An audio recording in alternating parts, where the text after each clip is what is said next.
अस्सलाम वालेकुम जी। मैं हूं कासिम खटक। आप देख रहे हो मेरे YouTube channel biology teacher Qasim किटी के। आज के इस अहम टॉपिक के साथ मैं हाजिर हूँ। जीन लिंकेज हमारा टॉपिक है। जीन लिंकेज, जैसे आपको पता है कि जीन क्या है, फिजिकल यूनिट ऑफ इनहेरिटेंस है, तो उसको हम कहते हैं जीन। अब लिंकेज क्या है? वर्क टुगेदर, स्टे टुगेदर, तो उसको हम कहते हैं लिंकेज। यानी अगर वो एक जगह पर जीन, और हम सबको ये भी पता है कि जीन क्रोमोसोम पर इसकी लोकेशन है, यानी position of gene on chromosome इसका लोकस, यानी जीन का लोकस क्या है? क्रोमोसोम है।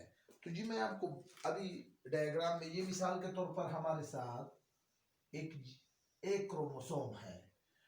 इस पर यहां पर एक जीन है, यहां पर एक जीन है, यहां पर एक जीन है, यहां पर एक जीन है। ठीक है, तो इसको हम कहते हैं कि ये अगर ये सारी जीन इकट्ठा काम भी करे और इकट्ठा रहे भी, तो फिर हम इस सूरत में ऐसी टेंडेंसी ऑफ जीन को फिर हम कहते हैं कि ये क्या है? जीन लिंकेज है। मैंने आपके लिए ये डिफिनेशन भी लिखी है। Genes are located on the same chromosome is called gene linkage, is called linked gene, while the phenomena is called gene linkage. Gene linkage physical relation है किसका? Between the gene. ये जीन और इस gene का एक physical आपस में relation है। आपको डियर स्टूडेंट पता है कि ह्यूमन बीइंग में 23 पेयर ऑफ क्रोमोसोम है, जबकि जीन का टोटल नंबर क्या है? 40,000 जीन है। अब ये बात तो अंडरस्टूड है, ये बात तो क्लियर है कि अब जी क्रोमोसोम पर बहुत ज्यादा जीन, एक पेयर ऑफ क्रोमोसोम पर जिसे हमें होमोलोगस क्रोमोसोम कहते हैं, उस पर बहुत ज्यादा जीन लोकेट होंगे।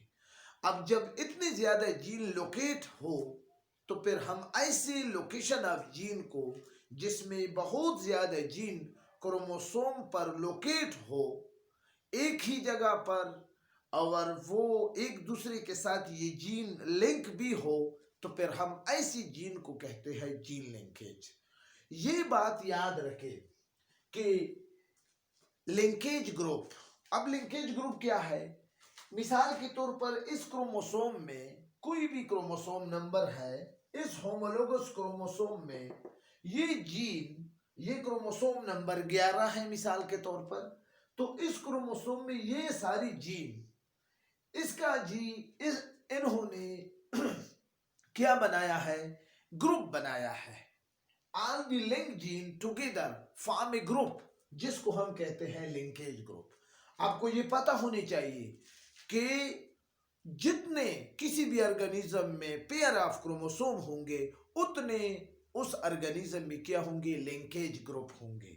मिसाल के तौर पर ड्रासोपेला में 4 पेयर ऑफ क्रोमोसोम है, तो इसमें 4 लिंकेज ग्रुप होंगे। इसी तरह ह्यूमन बीइंग में 23 पेयर ऑफ क्रोमोसोम है, तो इसमें लिंकेज ग्रुप क्या होंगे? इस हिसाब से 23 लिंकेज ग्रुप होंगे। एक बात याद रखें कि अगर ये लिंकेज ग्रुप, अगर ये जीन जो आपस में एक जगह पर इकट्ठा है और एक जगह पर इकट्ठा ही काम करते हैं, अब जीन का काम क्या है? वो एक कैरेक्टर को डेवलप करते हैं जिसको हम कहते हैं ट्रेड। अब जी अगर ये जीन, ये लिंकेज अगर एक्स क्रोमोसोम पर है, यानी वो क्रोमोसोम जो सेक्सुअल रिप्रोडक्शन में गीमीड्स में हिस्सा नहीं लेते, जो रिप्रोडक्शन में हिस्सा नहीं लेते, जिसको हम कहते हैं ऑटोसोम क्रोमोसोम, तो वो लिंकेज जीन का वो लिंकेज ग्रुप जो ऑटोसोम क्रोमोसोम पर मौजूद है, जो कि ह्यूमन बीइंग के केस में 22 पेयर है, तो उस लिंकेज ग्रुप को हम कहते हैं कि ये जीन लिंकेज है, लेकिन ये ऑटोसोमल जीन लिंकेज है। जबकि कुछ ऐसी क्रोमोसोम है जो रिप्रोडक्शन में हिस्सा लेते हैं, जो कि गीमीट्स के फॉर्मेशन में हिस्सा लेते हैं, जिसको हम कहते हैं 6 क्रोमोसोम। तो 6 क्रोमोसोम पर जो लिंकेज जीन लिंकेज होंगे तो उसको हम 6 लिंकेज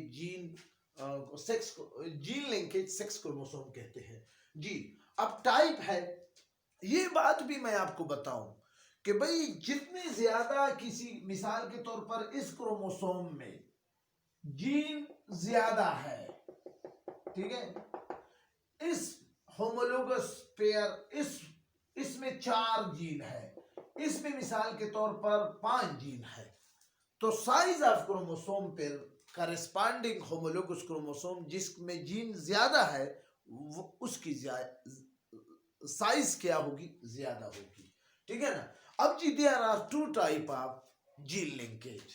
तो जी एक है कंप्लीट और एक है इनकम्प्लीट जीन लिंकेज। तो 2 किस्म है, एक है कंप्लीट और एक है इनकम्प्लीट। ये बात भी मैं आपको बताते चलूं कि ये जीन के दरमियान जो फिजिकल डिस्टेंस है वो उसको हम जब मेजर करेंगे तो उसको हम मरगान में मेजर करेंगे, सेंटी मरगान, इस तरह हम मेजर करते हैं, तो वो तो इंशाल्लाह बाद में फिर कहेंगे। तो जी कंप्लीट लिंकेज जीन लिंकेज किसको कहते हैं? वो लिंकेज, वो जीन लिंकेज जो कि हमेशा क्या करे, जिसमें कोई क्रॉस ओवर ना हो, ठीक है।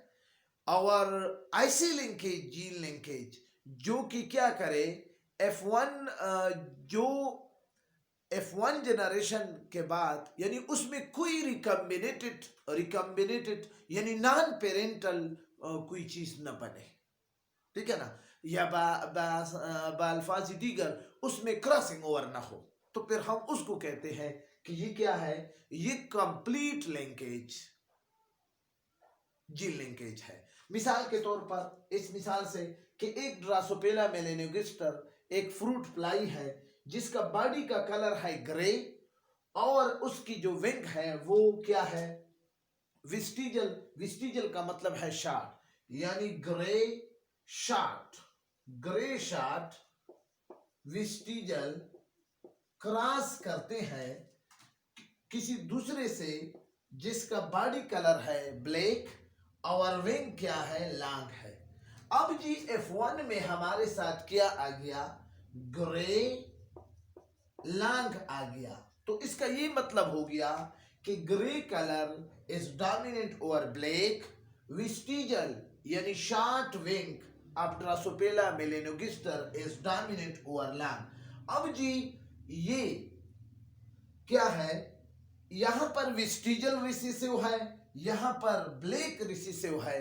अगर F1 को हम डबल रिसेसिव के साथ क्रॉस करें यानी ब्लैक विस्टिजल के साथ क्रॉस करें तो इससे वही पेरेंटल ग्रे विस्टिजल और ब्लैक लॉन्ग, वही पेरेंटल जो कॉम्बिनेशन है वही दोबारा आ जाते हैं। तो इस तरह की जो जीन लिंकेज है, तो इसका ये मतलब है कि कोई भी न्यू पेरेंटल कॉम्बिनेशन हमारे साथ नहीं आ गई। इसका क्लियर कट मतलब ये है कि इसमें जो जीन लिंकेज है वो कंप्लीट लिंकेज है इस एग्जांपल में, ठीक है ना। F2 में क्लियर, यानी F2 में आप F1 के साथ डबल रिसेसिव का ये मतलब है कि एक रिसेसिव ये है और दूसरा रिसेसिव ये है, इसको कहते हैं डबल रिसेसिव। अगर F1 को आप डबल रिसेसिव के साथ क्रॉस करेंगे तो अगर आपको वही पेरेंटल कॉम्बिनेशन आ जाए तो इसका मतलब है कि इसमें क्रॉसिंग ओवर नहीं हुई है और इसमें जो लिंकेज है वो कंप्लीट लिंकेज है। और यही चीज, यही एग्जांपल आप यहां पर डिटेक्शन ऑफ जीन लिंकेज में भी आप कर सकते हैं। इसी एग्जांपल को आप फॉलो कर सकते हैं। इसको आप किस तरह फॉलो करेंगे, इसको आप इस तरह फॉलो करेंगे कि अगर F2 में वही पेरेंटल कॉम्बिनेशन आ जाए जो कि ट्रू F1 में थे या जो यहां पर थे क्रॉस की शुरू में थे, तो इसका ये मतलब है कि इसमें जीन लिंकेज मौजूद है। अगर इसमें कोई नई कॉम्बिनेशन आ जाए तो फिर इसका ये मतलब होगा कि इसमें क्या है, इसमें जी जीन लिंकेज नहीं है, या अगर है तो वो इनकम्प्लीट है। तो इसमें हमारे साथ फिनोटिपिक रेशो इस तरह आएगी, जीनोटिपिक जो रेशो होगी वो इस तरह आएगी। अगर ये रेशो हो तो ये कंप्लीट जीन लिंकेज है। Clear cut? सही। तो अब जी इनकम्प्लीट जीन लिंकेज का क्या मतलब है? इनकम्प्लीट जीन लिंकेज का ये मतलब है कि ऐसी वैरायटी, ऐसी ट्रेड जिसमें क्रॉसिंग और भी नए वैरायटी भी आ जाती है, पेरेंटल कॉम्बिनेशन भी होंगे, नॉन पेरेंटल कॉम्बिनेशन भी होंगे, तो ऐसी वैरायटी को फिर हम कहते हैं कि इसमें क्रॉसिंग ओवर हो चुका है, इसका रेशो इस तरह नहीं होगा। ठीक है ना? तो क्या मतलब होगा? मतलब यही है कि वो क्लियर कट आपको जाहिर करेगा। तो उसका दूसरा मिसाल क्या है? एक कलर है जी कलरफुल। क्लियर? ये जी हमारे साथ कलरफुल। क्लियर? क्रॉस करते हैं कलरलेस, श्रिंकन, श्रिंकन जी, ये क्रॉस करते हैं। F1 में हमारे साथ ये जी कलर, F1 में हमारे साथ कलर श्रिंकन आ जाता है। तो इसका क्या मतलब है कि कलर डोमिनेंट है कलरलेस पर, फुल डोमिनेंट है श्रिंकन पर, श्रिंकन डोमिनेंट है फुल पर।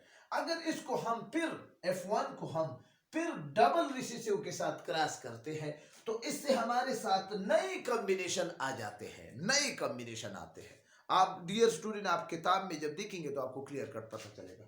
तो इसका क्या मतलब है कि जब आप इसी कलर श्रिंकन को जब आप डबल रिसेसिव के साथ क्रॉस करेंगे तो आपके साथ F2 में न तो ये रेशो आएगी और न ही आपके पास आपके साथ पेरेंटल कॉम्बिनेशन के साथ साथ न्यू कॉम्बिनेशन भी आएंगे।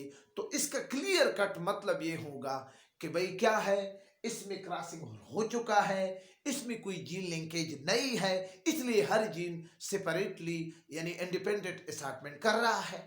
ठीक है ना? तो इसका ये मतलब है। तो ऐसी जीन लिंकेज को हम फिर कहते हैं कि ये इनकम्प्लीट जीन लिंकेज है।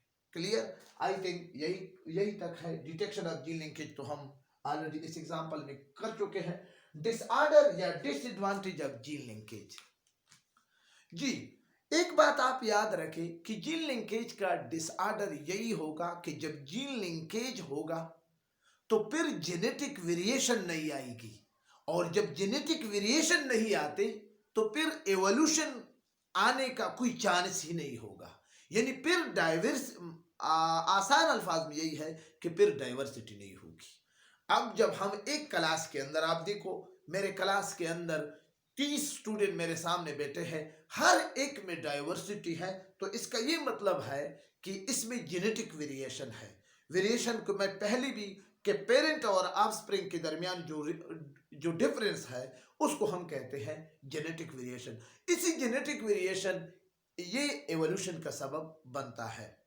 अगर जीन लिंकेज हो तो फिर ये जेनेटिक वेरिएशन नहीं होगी और इवोल्यूशन भी नहीं होगी। एक डिसएडवांटेज। दूसरी बात यह है कि ये मेंडल इंडिपेंडेंट असॉर्टमेंट के लॉ को ओबे नहीं करता।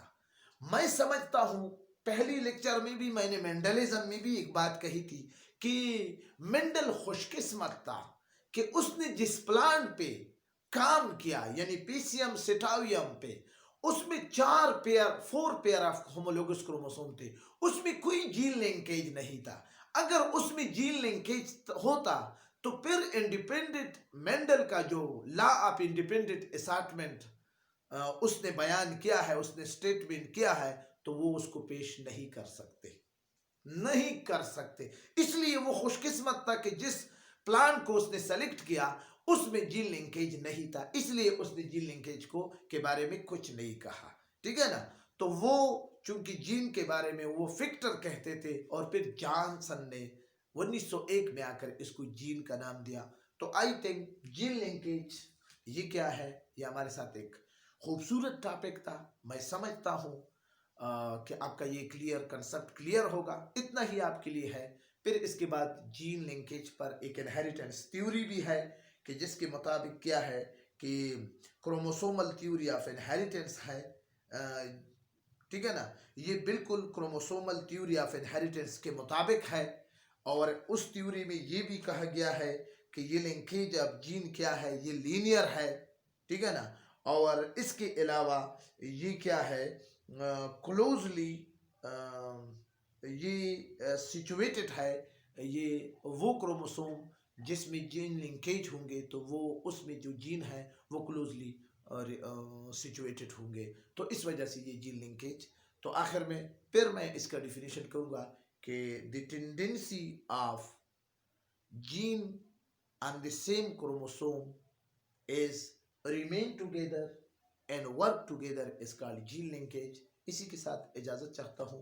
अगर आपका कोई चीज़ रह गया है कोर्स में या कोई एग्जाम्पल रह गया है, प्लीज़ कमेंट्स करें, इंशाल्लाह प्रॉपर रिस्पांस दूंगा। Thank you for watching my video. खुदा हाफिज़।